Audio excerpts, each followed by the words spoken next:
আজকে আমরা জানবো যে international English language testing system বা আইএলস ছাড়া কিভাবে অস্ট্রেলিয়াতে অ্যাপ্লাই করা যায় বা ভিসার আবেদন করা যায় এই ব্যাপারগুলো নিয়ে আমরা আজকে পুরো ভিডিওতে কথা বলবো।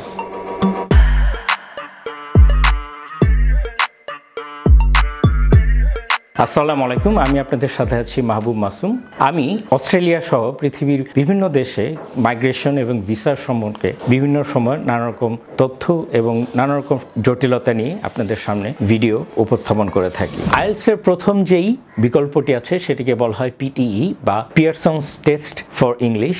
এটি মোটামুটি দেখা যায় যে আইএলসের থেকে একটু সহজ, কিন্তু এটি কাদের জন্য আসলে জরুরি? এটা হচ্ছে মোটামুটি যারা দেখতে স্কিল্ড মাইগ্রেশন করতে যায় তাদের জন্য এটা বেশ জনপ্রিয়, এবং এটা দিলে অনেকেই আইএলসের যেই স্কোর তুলতে পারে না তার চেয়ে ভালো একটি স্কোর করে তারা ভিসার আবেদন করতে পারে। তারপরে যেই দ্বিতীয় অল্টারনেটিভ আছে সেটা হচ্ছে যে টোফেল। টোফেল মোটামুটি সবার কাছেই পরিচিত, এবং বাংলাদেশে দেখা যায় যে যারা আমেরিকার জন্য বা কানাডার জন্য ভিসা আবেদন করতে চায়, বিশেষ করে যারা স্টুডেন্ট, তাদের কাছে টোফেলটা খুবই পরিচিত, এবং যাদের টোফেল দেওয়া আছে তারা টোফেলকে এই অস্ট্রেলিয়ার জন্য ব্যবহার করতে পারে। এরপরে আইএলসের আরেকটা বিকল্প আছে, সেটা হচ্ছে কোর্স ভিত্তিক কিছু পড়াশোনা। সেটা হচ্ছে যে যারা স্টুডেন্ট ভিসায় যেতে চায় তাদের অনেকের ক্ষেত্রে দেখা যায় যে ডিপ্লোমা বা ট্রেড কোর্সে বিভিন্ন কলেজে ভর্তি হতে চায়, তো সেখানে খরচটাও কম। তাদের একটা সুবিধা এখানে পেতে পারে, সেটা হচ্ছে যে তাদের যদি আইএলস না থাকে সেখানে তারা 4 সপ্তাহ বা 8 সপ্তাহের একটা ইংলিশ কোর্স তারা করে সেই মেইন কোর্সে ঢুকতে পারে। তো এই ক্ষেত্রে দেখা যায় যে তাদের কোনো আইএলস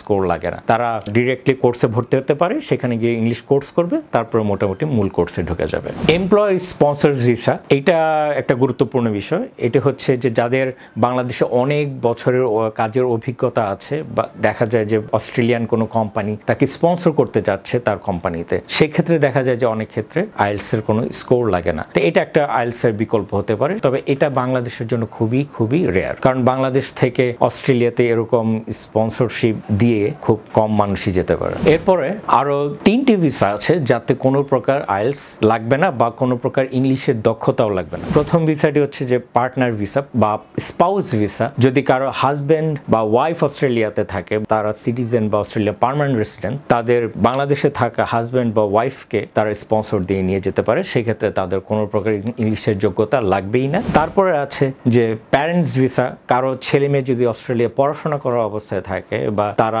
সেখানে পার্মানেন্ট রেসিডেন্ট, এখানে তাদের বাবা মাকে তারা স্পন্সর দিয়ে নিয়ে যেতে পারে, সেক্ষেত্রে তাদের কোনো প্রকার ইংলিশের যোগ্যতার প্রমাণ দেখাতে হবে না। এরপরে হচ্ছে যে ট্যুরিস্ট ভিসা বা যেটাকে আমরা ভিজিটর ভিসা বলে থাকি। ভিজিটর ভিসাতে কোনো প্রকার ইংলিশের দক্ষতা দেখাতে হবে না। সেক্ষেত্রে আমি বিগত পর্বে আমি ভিজিটর ভিসা নিয়ে আমি আলোচনা করেছি, আপনারা যদি সেটা মিস করে থাকেন আমার ইউটিউব চ্যানেল থেকে আপনারা দেখে নিতে পারেন। ট্যুরিস্ট ভিসার জন্য আপনার কোনো প্রকার ইংলিশের দক্ষতা দেখানোর প্রয়োজন নেই। এরপর আমি 2টা ভিসার কথা বলবো, যেই 2টা ভিসাতে আপনার আইএলস দেখাতে হবে, কিন্তু আইএলস বা ইংলিশের দক্ষতা আমি যেটা বলছি পিটিই বা আপনার যদি টোফেলের স্কোর থাকে, সেখানে যদি আপনার লো স্কোরও থাকে, সেই কম স্কোর দিয়ে আপনি সেখানে আবেদন করতে পারেন। তার মধ্যে হচ্ছে যে আপনার টিএসএস যে ভিসাটি, যেটি আমি আগামী পর্বে বিস্তারিত আলোচনা করব। তারপরে আছে আপনার skilled work regional professional visa, যেটাকে ভিসা সাবক্লাস 491 বলে, যে যারা রিজনাল এরিয়াতে কাজ করতে যায় বা রিজনাল এরিয়াতে পড়াশোনা করে তারা এই ভিসাটা অ্যাপ্লাই করতে পারে। তাদের ক্ষেত্রে অনেক ক্ষেত্রে